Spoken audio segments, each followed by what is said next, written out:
Alexi, as I said earlier, is a philosopher and artist. He teaches at the University of Applied Arts in Vienna. He's the author of Liquidation Word on the Art of Living Absently, published by MIT Press. Alexi's artwork has been exhibited at institutions such as the Palais de Tokyo in Paris, the ICA in Philadelphia, and the Museum of Contemporary Art here in Ljubljana. He curated exhibitions and had solo exhibitions. Regarding his more philosophical interests, Alexi is currently working on a book, correct me if I'm wrong, entitled Like Hell It Is? Yeah, Like Hell It Is, yeah. Great title. Where he addresses the vertiginous intersection between comedy and horror. And I think today's paper is closely linked to the topic, generally speaking. And the title of the paper is The Abyss of the Comic. Thank you. Okay. Well, thank you very much for that introduction, Lorenzo. Thank you today also for the invitation. Since time is against me, I'm just going to leap directly in to the abyss of the comic. Nobody can contest, sorry, I'm just going to try to get my timer on. Nobody can contest that Kant's three critiques are a serious read. Critique is itself a summons to philosophical seriousness. It is obviously the effect not of levity, but of the mature judgment of the age, Kant writes, which refuses to be any longer put off with illusory knowledge. By failing to adequately take account of the gravity of harm done to the ends of reason by lack of restraint, philosophy either neglects or misrecognizes the ground of its endeavor. This indifference to the question of ground is more perilous to the philosopher than to the walker. Since a walker may stumble or trip, a philosopher always seems to plummet into a well. Critique is a reminder that if the metaphysician has yet to fall, it is only because he, like Wile E. Coyote, has yet to look down. Critique is the philosophical armature requisite if the philosopher is to avoid looking like a clown. Critique's call to seriousness brings a halt to the metaphysical clown show. The metaphysician cuts a tragicomic figure, and philosophy, without the institution of the critical tribunal, risks reducing the divine comedy to the commedia dell'arte. Philosophy can only keep its most precious of aims alive, self-knowledge, by thoroughly exposing the ridiculousness of the metaphysician. In doing so, Kant clears the path for philosophical earnestness. This requires abandoning the mock battles of metaphysics, the monopoly of the schools that reduce philosophy to a space of sophistical dispute, a thing not to be taken seriously. In an age in which metaphysics can no longer be taken seriously, license is given not just to the fool, but the moral reprobate. Or worse, it has paved the way for that most knavish of knaves, the libertine. Kant's intervention is an effort to prevent the Enlightenment from being derailed by those free thinkers whose rejection of pre-existing authority risks turning reason itself into a laughingstock. One can always accuse Kant of priggishness. He does indeed raise the specter of that moral panic that Freud suggests rears its head in the later stages of life when the cries go up that throne and altar are in danger and similar illogical consequences. Yet it is Kant's very priggishness that gives birth to a monstrosity that he could faintly imagine, the Sadean libertine. The effort to contain a lesser beast can have graver and more lethal consequences. This is the crux of Lacan's Kant with Sade. I quote, "Sade represents here the first step of a subversion of which Kant, as piquant as this may seem in light of the coldness of the man himself, represents the turning point, something that has never been pointed out as such to the best of my knowledge. This turning point, in which the Enlightenment touches upon its limit, marks an event in the depths of taste that makes passable Freud's path.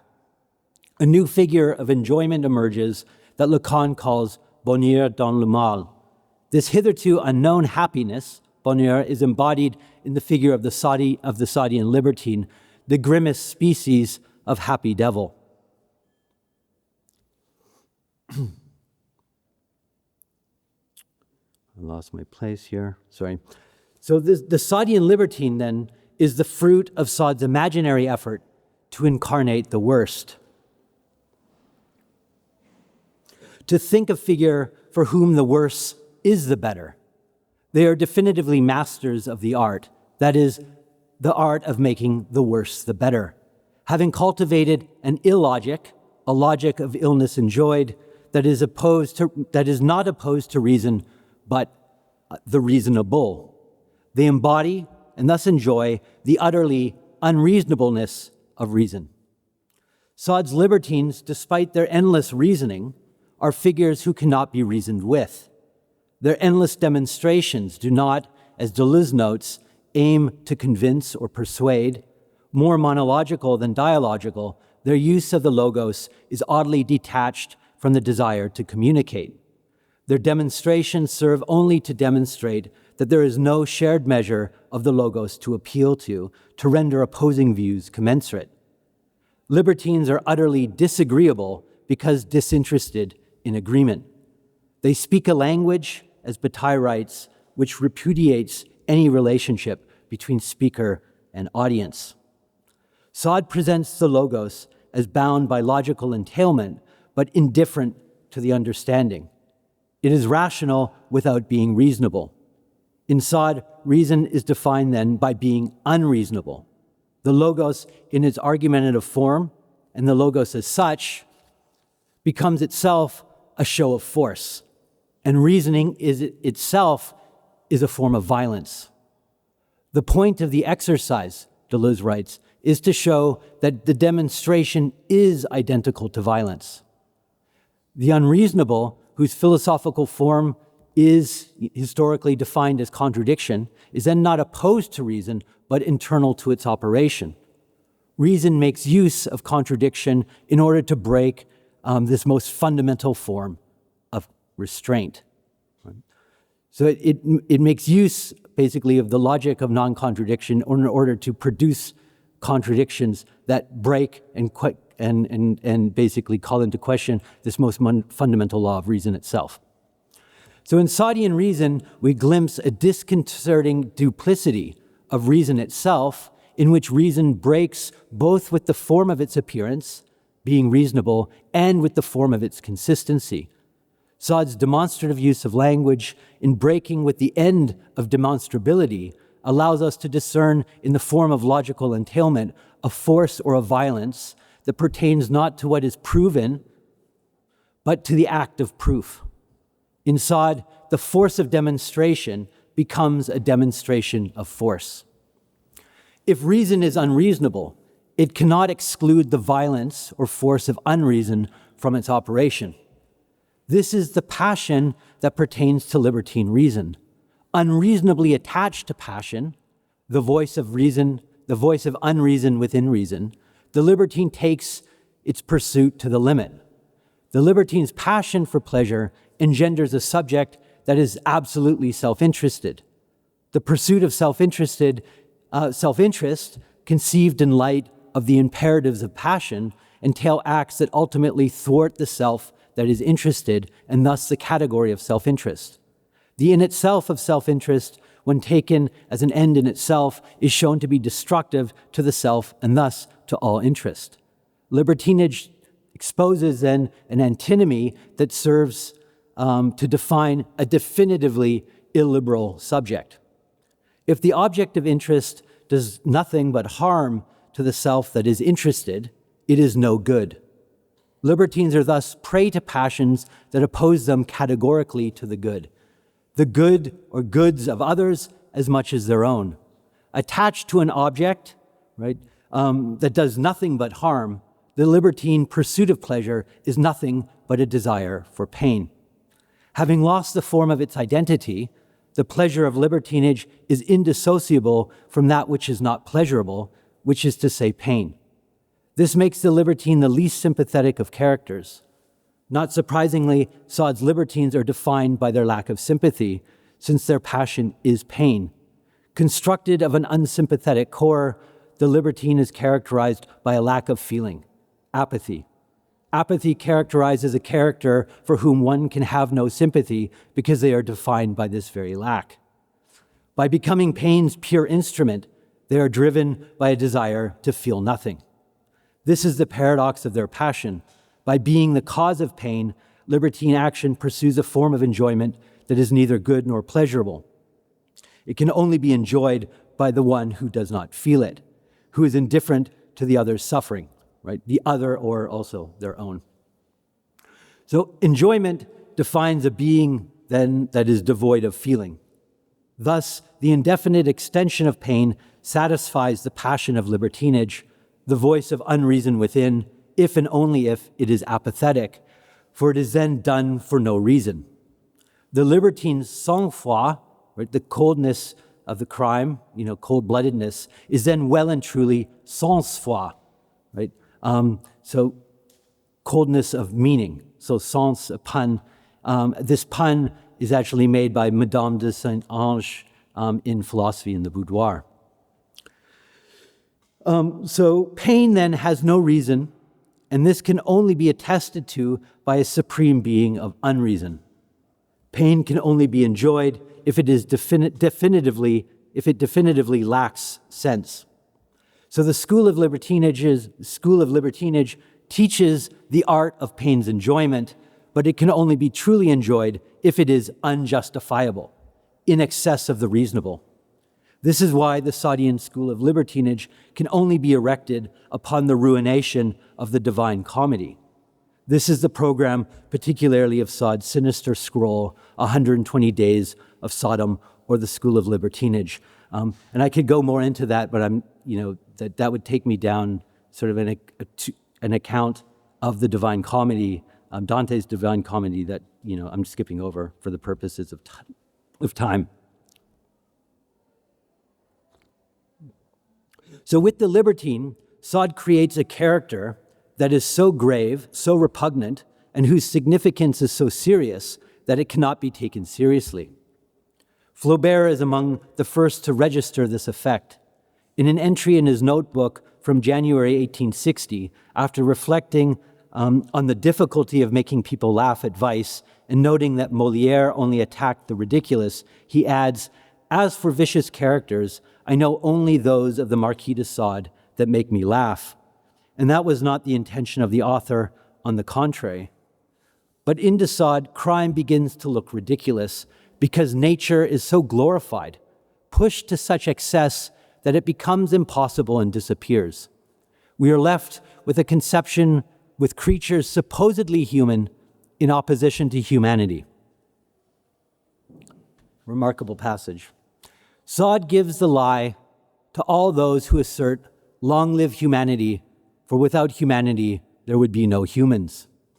In this sense, Sade clears the path that not only makes Freud's science, but Jarry's art passable. Sade depicts a character whose ferocious humor, as Blanchot once remarked, lies in acts and statements that, if taken seriously, do not and cannot make sense. The presence of nature in the human divides the human from its humanity, both in the voice of nature being that of passion, that's appearance that is indeed then the appearance of the voice of unreason as the voice of nature. So both the nature of nature and the nature of the human being are placed into such a horrific light in Sade's libertine fiction that horror itself loses all measure and with it all sense. No longer horrible, it becomes a thing hilarious.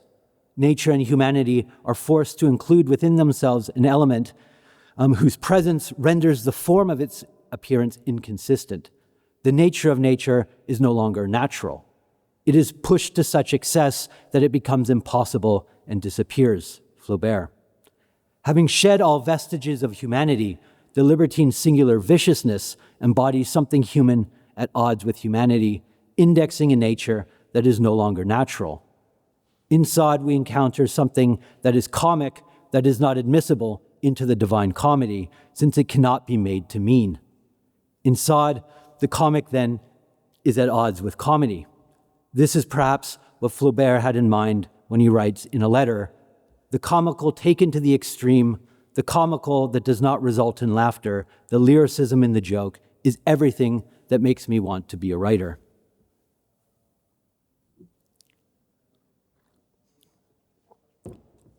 So in Kant avec Sade, Lacan's approach to reading Sade is to take seriously a discourse that admits of no seriousness. Lacan's blackly humorous pairing of Kant with Sade brings to the fore the moment in which the serious, Kant, and the deadly serious, Sade, loses the form of its seriousness. The difference between the Sadean libertine and Ubu is not infinite, but infinitesimal. And Sade allows Lacan to read Kant as the real Ubu, since it is Kant who produces tautologies without knowing it as such.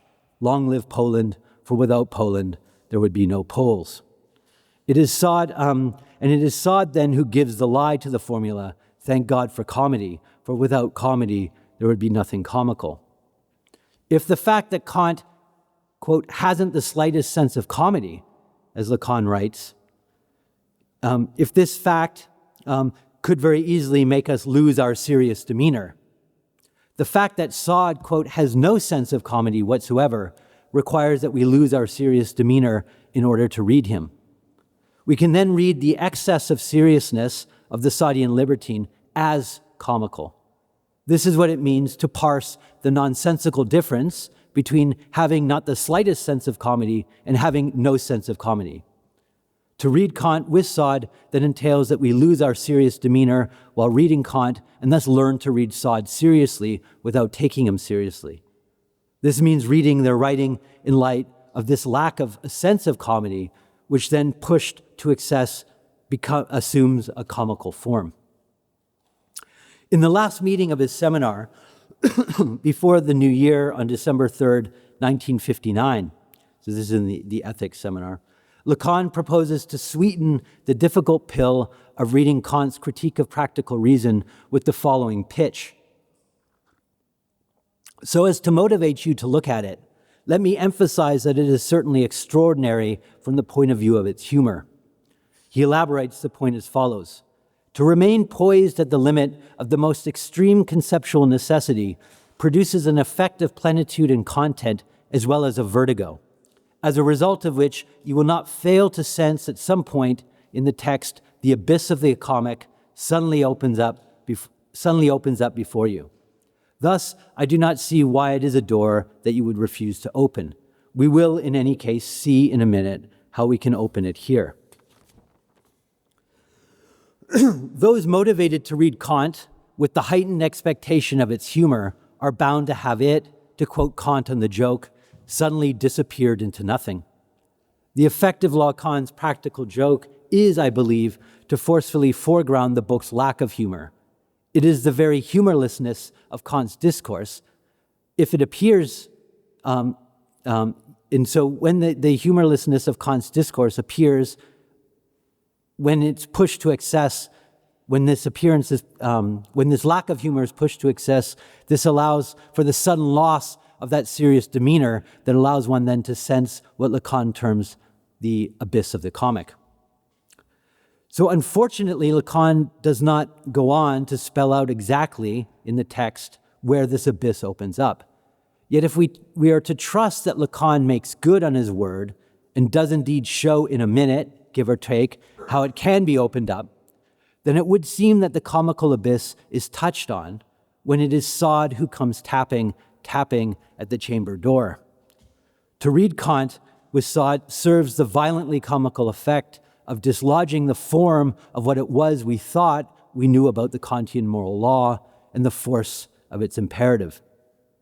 So the encounter allows for the clarification of the form of the imperative itself, the form that the force of law takes when a subject conforms to its injunction in an ethical act.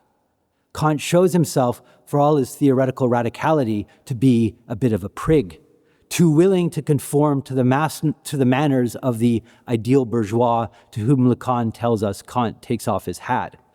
It is the prig that appears when Kant attempts to bolster his argument by means of the extreme example of the man of pleasure who, on the threshold of satisfying his lust, is confronted with the choice of satisfying his inclination or facing the gallows as its consequence. Who but a man with no sense would not call an immediate halt to the proceedings? Kant is clearly not a partisan of passion, and this makes him look a bit ridiculous, betraying that he hasn't the slightest sense of comedy. So the seriousness with which Kant takes the example is suspect, displaying a distinct lack of humor and clearly no sense for Galgenhumor, gallows humor. Kant was clearly not familiar with the man of Picardy. As Montaigne writes, quote, "Everyone has heard the story of the man of Picardy, for whom on the scaffold they presented a wench, offering, as our justice sometimes allows, to save his life if he would marry her. He, having looked at her for a while and noticed that she was lame, said, 'Tie up, she limps.'"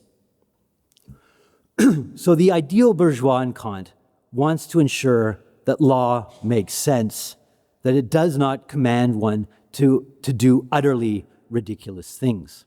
The ideal bourgeois has neither time for the fool nor for the knave, and certainly none for the knave of knaves, right, the libertine.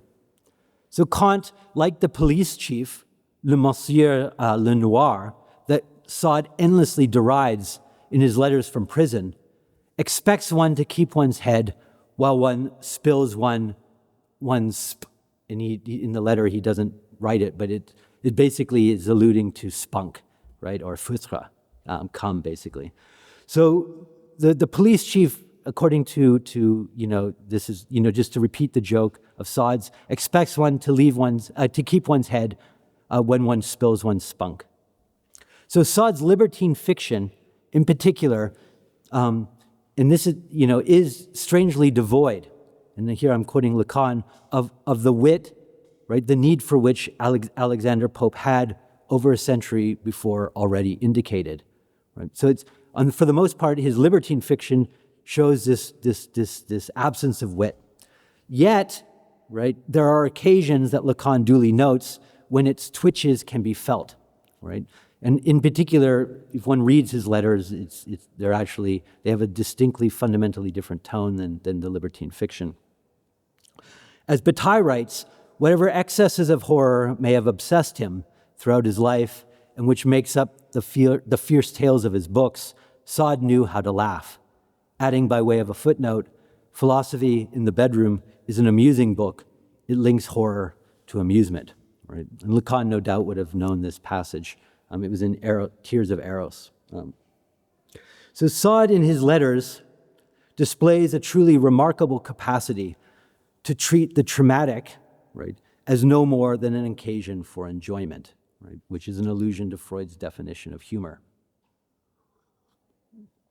A sense of humor is perhaps that which separates Sade the libertine from that of his fictional libertines.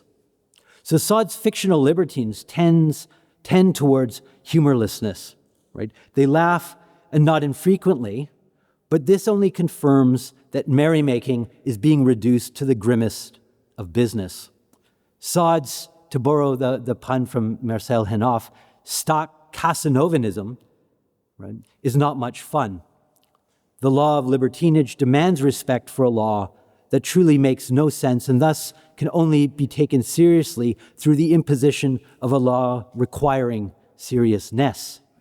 This may be, in fact, its most decisive of imperatives. And I'm quoting 120 Days of Sodom here.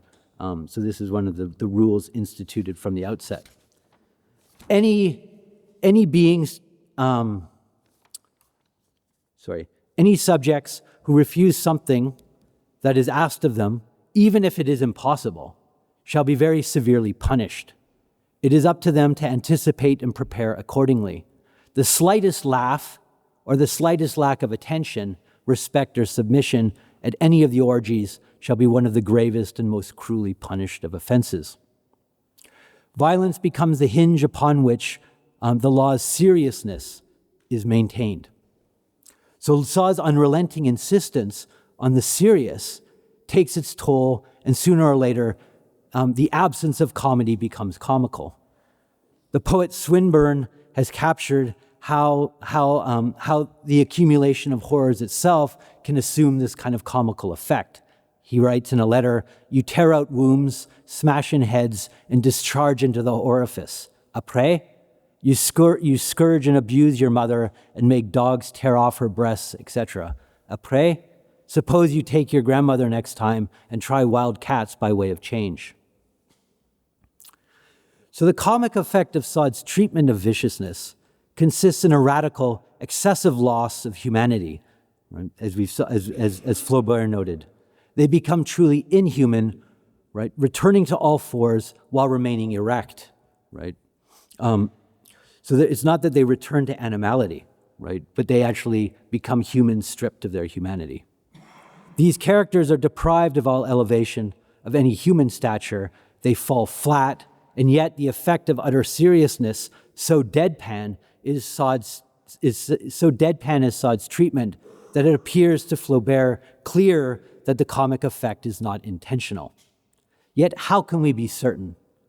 Prison taught Sade the supreme importance of Buster Keaton's preferred mode, and I'm quoting Sade here. "I am composing my features in such a way as to challenge the shrewdest of them to read my feelings from my facial expression. Oh well, my heart, there you see at any rate one virtue acquired. I defy you now to come and tell me that one gains nothing from being in prison." Prison thus teaches Sade the importance of effacing expression. The face's signs no longer refer, but lead to dead ends. Deadpan dead ends the expectation of sense by disavowing expression, leaving a face whose meaning is illegible. This is the face that says, "I am happy," with a horror that shatters any relation to happiness. So in the face of the divine comedy of punishment, to borrow a formulation of Deleuze from his chapter on Foucault's discipline and punishment, Sade retains, quote, "the basic right to collapse in fits of laughter in the face of a dazzling array of perverse inventions, cynical discourses, and meticulous horrors." Above and beyond the physical discomforts, Sade's letters from prison detail the horror of prison logic, right? The logic of correction. And Sade is at his most hilarious when elaborating the horror of its triumphant imbecility. So I'm going to end here with an elaboration of this logic of correction, which I think we could say is a kind of almost, we can see the genesis of the emergence of the humorlessness and lack of seriousness, or the over-seriousness of the Sadean libertine, right? This weird expressivelessness of the Sadean libertine. Prison is not merely the occasional cause of Sade's fictional production. It provides him with an ongoing object lesson in the erroneous use of reason. This is laid bare in the discourse on his correction. Sade's letters from prison share with his libertine fiction the most violent rejection of this discourse. The prisoner is not only corrected by being prodded to think reasonably, yet the reasonable is by no means rational. It makes the one subject to its logic sick.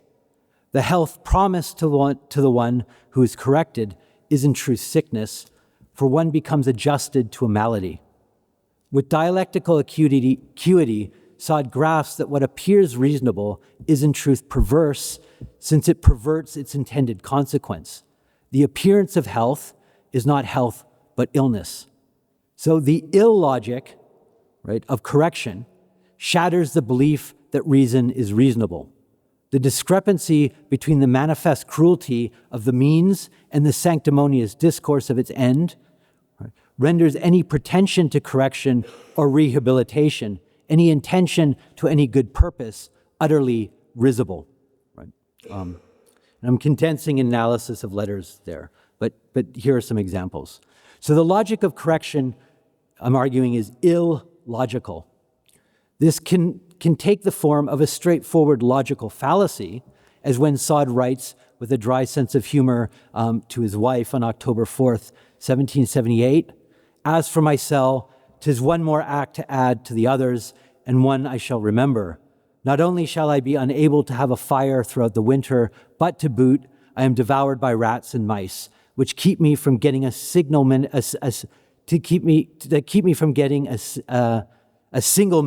of rest all night long. I have just spent 6 sleepless nights in a row, and when I ask if they would kindly have a cat put into the next room to destroy them, answer that animals are forbidden. To which I respond, why, fools that you are, if animals are forbidden, rats and mice should be forbidden too. To which they reply, that's different. Yet illogic can take another form, which reveals something of the very truth of the genesis of Sade's conception of libertinage. Quote, it is they claim for my own good, right? He writes, again, his wife, from Vincennes on April 1777. It is they claim for my own good, right, that I am being corrected. A divine phrase, right? It is for my own good, in which one recognizes the jargon of triumphant imbecility. It is for a man's good to expose him to the risk of going mad, for his good that you destroy his health, for his good that you feed him on the tears of despair. I confess that up until now, I have not been happy enough to enjoy and appreciate this good. There is perhaps no more odious a phrase for Sade than it is for your own good. In this passage, Sade exposes its illogic by taking seriously the effect of its triumph. Sade grounds his happiness precisely on a full and exhaustive appreciation of this good, which he had not until now been happy enough to understand. He subverts the very logic of ground through its humorous deployment.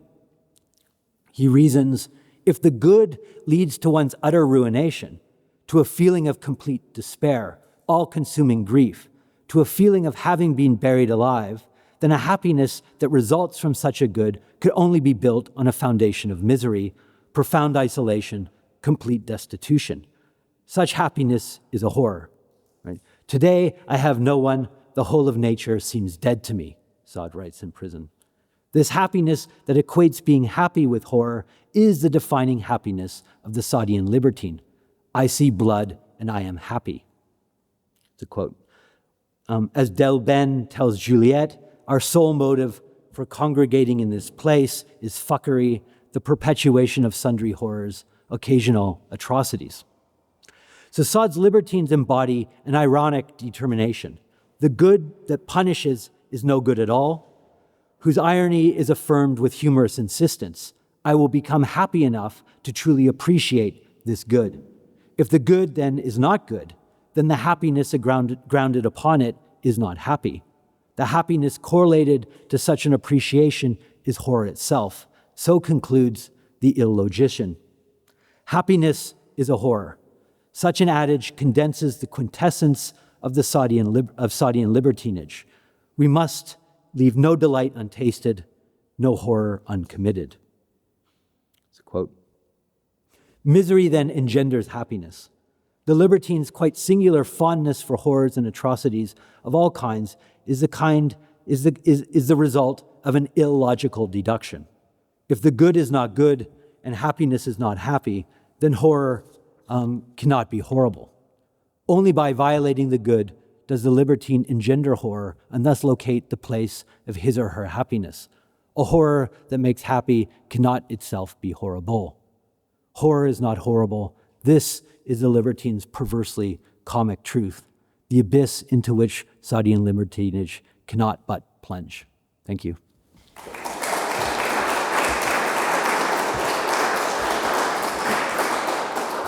Thank you, Alexi. We have time for questions and discussion.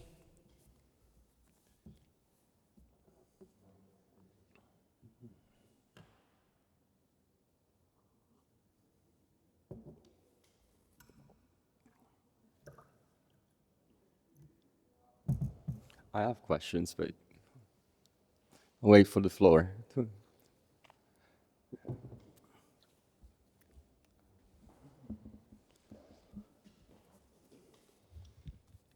I thank you for a really interesting paper. I don't know the Lacan text, so I just had a question around the idea. Well, you mentioned 120 Days of Sodom, and you mentioned Blanchot as well. in Blanchot's take on that, he talks about Sade being sort of monotonous. Like there's a sort of monotony through the sort of repetitive nature of the text that is part of what he's doing in that. Is that part of this relationship of this sort of seriousness spilling into a humor? Sort of, what role does that sort of monotony in that text play in that sort of dynamic?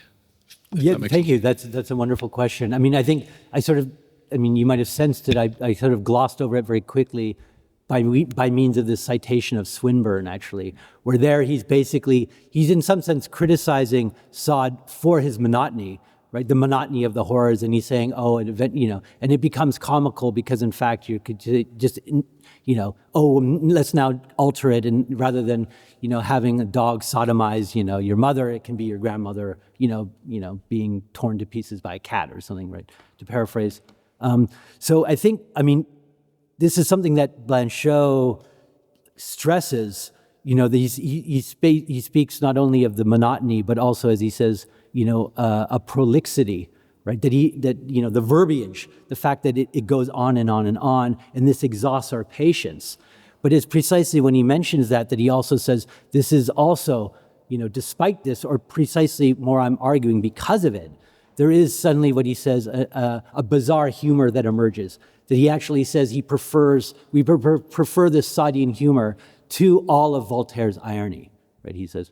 It's interesting, Lacan actually picks up on this passage too, where he basically says that, not only is Sade not much fun to read, but what's interesting is the fact that Sade himself is such a poor writer, right? But he says that this is in fact, we could say strangely, a virtue of Sade, insofar as we actually have an interesting correlation of the subject matter, right? Or there he says, it doesn't matter, I won't pronounce it properly. It's like an old Frenchism basically for evil. That not only is the subject matter itself evil, and therefore horribly bad, he writes horribly about it. Right?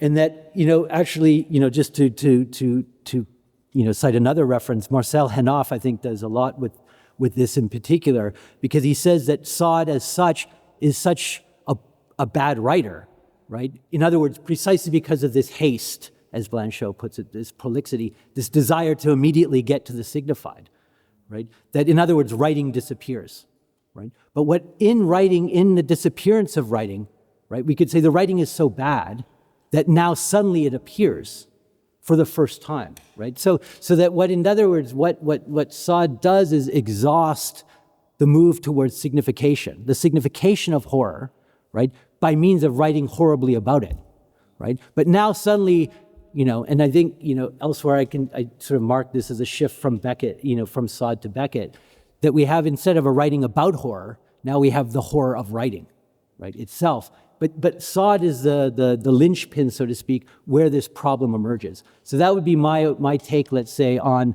Foucault's claim in the order of things, that Sade is at the limits of the classical order. In other words, he himself, right? And again, this is something that Hénaff stresses. The signifier doesn't appear for Sade. He's wholly within the dimension of signification, so to speak. But as a consequence of his exhaustion of that field, right? Precisely by, and this is in the longer version of this, I would stress that not only is here I was stressing the imperative to not laugh, right? But the imperative of Sade, I think, is fundamentally also in 120 Days, the imperative to say everything, right? So that, in other words, the necessity of saying everything, right? For Sade means everything can be stated, right? So then as a result, though, of the effort to exhaust saying by stating everything that otherwise would not be allowed to be said, saying itself appears as that which can be, is the unthought of Sadean discourse, right? So that we could say, I think, and this maybe is, Lacan is not explicit about it, but what's interesting about Sade is that retroactively one can see is that the Sadean discourse is the absolute effort to reduce what will, after the fact be the subject of the unconscious, right? So there can be no subject of the unconscious, or Sade wants to claim that there is no subject of the unconscious precisely because everything can be rendered into a statement, right?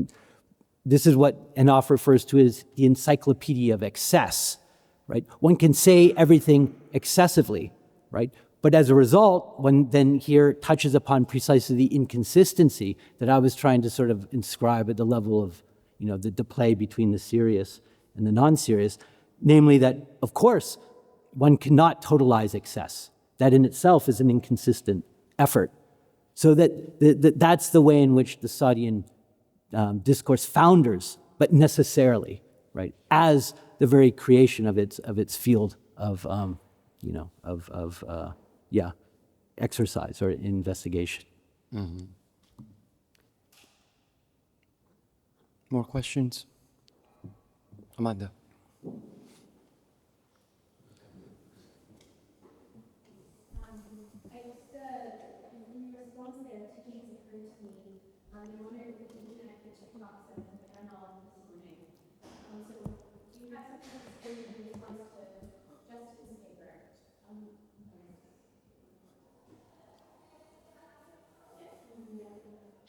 I was wondering if you could say something to Justin's paper around two kind of nodal points.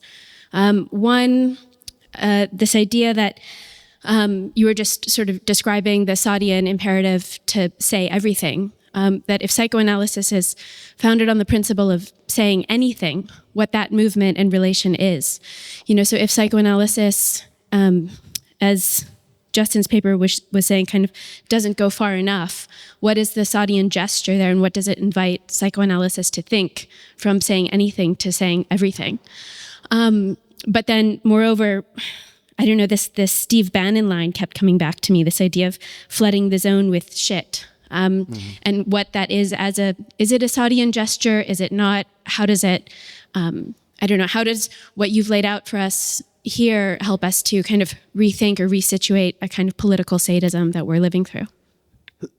Yeah, well, thank you for that. I mean, actually, so I guess the answer to the first question would be, and again, this is something actually that Marcel Hénaff already notes, but he doesn't do that much with it. But he does draw the analogy between this sort of claim in 120 Days of Sodom of wanting to say everything and Freud's Alles sagen.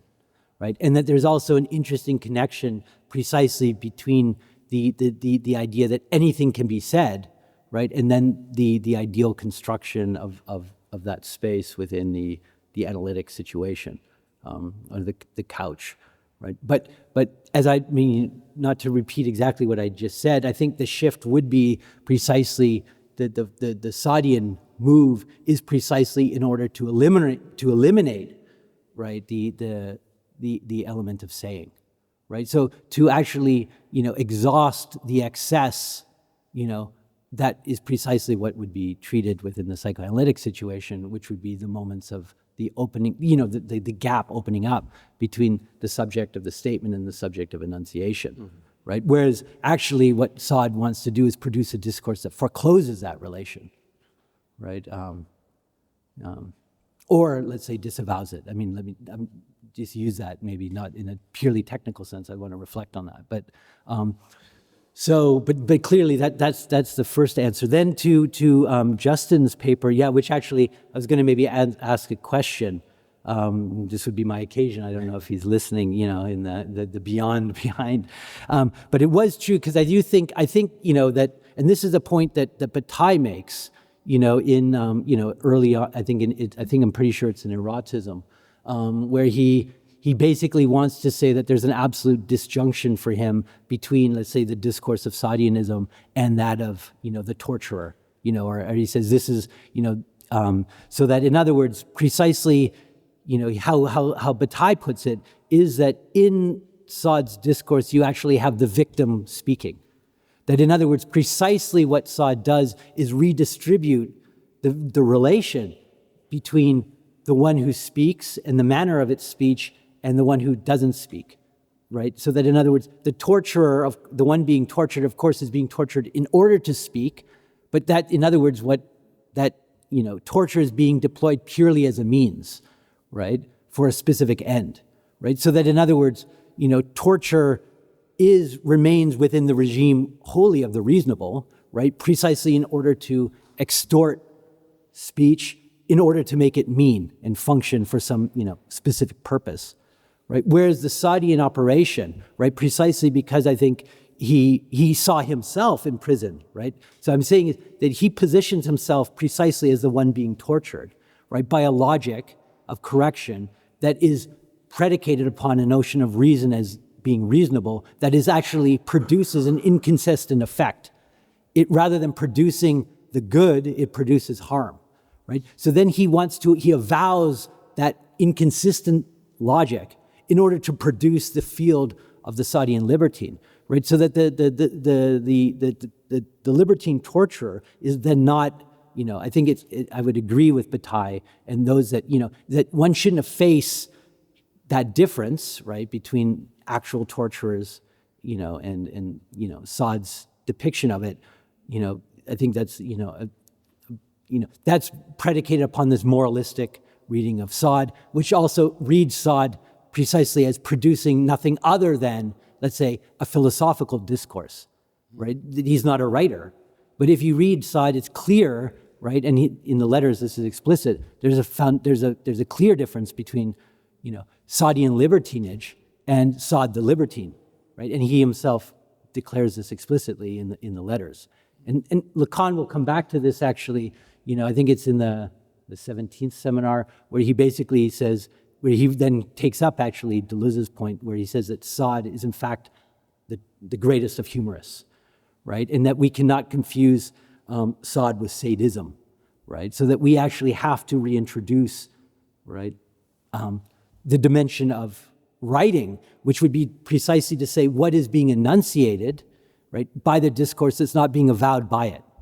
In some sense, that is producing an effect that is not registered. And I think this is what I was trying to get at by saying that what we do have to do is read Sade both as humorless, right, but as being immensely humorful because of that humorlessness, right, rather than what a lot of people do, right, to try to, divorce or to try to retrieve Sade, let's say, they'll then read him as one would read Swift's, Modest Proposal, right? Then you just you say Sade is a satirist, right? But clearly that's, that produces too much clarity. And so that my position is much closer to actually what Beckett writes in the letters. And at one moment Beckett, interestingly enough, was actually he had agreed to translate 120 Days of Sodom, and it didn't come to pass basically because of a delay, and then he decided not to do it, which is obviously, a great historical loss. But in a letter, he has a few comments about Sade, and at one point he says that that Sade, he's commenting to McGreevy, and McGreevy obviously said that Sade is somehow like puritanical and juvenilesque, right? And he says that if the complete absence of satire is juvenilesque, then Sade is juvenilesque. So that in other words, what I understand by what Beckett's saying is that you have to understand that both, it's a discourse that produces itself as absolutely serious, right? That in other words, it seems that it's absent of this satirical moment. But at the same time, one has to place it within that register, right? But then the register is rather, what I'm arguing, is the register of what we could say something like Übertreibungskunst, right? To borrow from Bernard, right? An art of exaggeration, right? It's overly serious, right? And that's where I was drawing on Lacan, because actually I think Lacan is incredibly evasive, right? In those passages I was citing.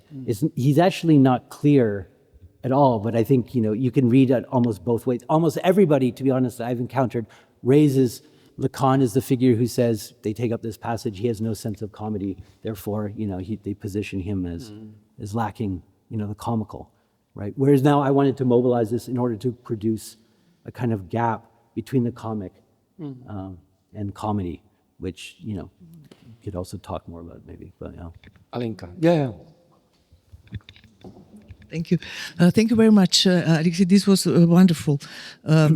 Actually, I have perhaps this reduces your argument a bit too much, but I had this train of thought that first of all, when you talked about this imperative to say everything, there is this interesting comment, I think, that Zizek makes, I forgot in what book, of this reversal of the moral law into the law of the superego, which he defines in these terms that in Kant, the moral law, you have this formula, you must, therefore you can. And the reversal is you can, therefore you must. So you have to say everything, you have to go to the end. And this he associates with the kind of superego imperative, which of course we know is also cruel and so on.